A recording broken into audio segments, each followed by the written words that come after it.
Hey guys, if you process honey, you're going to want to have yourself a honey filter.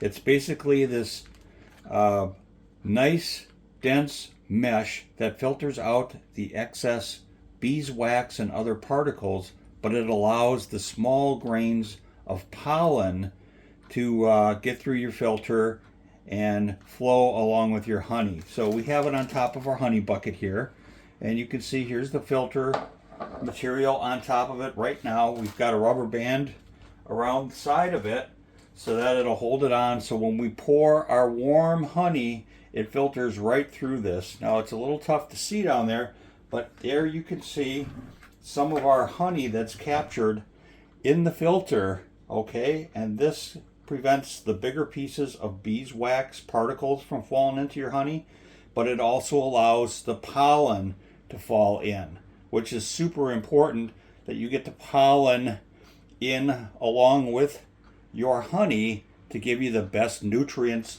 possible and to keep that raw honey super healthy, okay? So that's how the honey filter works. Here's an example what it looks like in the package. Here it is over our 5-gallon honey bucket.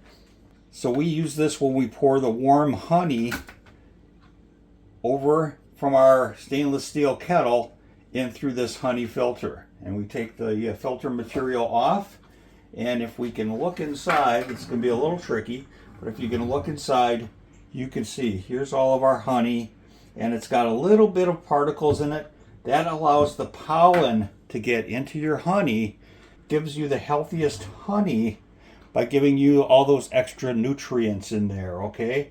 So that's why it's so nice to have these honey filters that allow some flow of the particles to get in to give you that nice local highly healthy and essential honey in.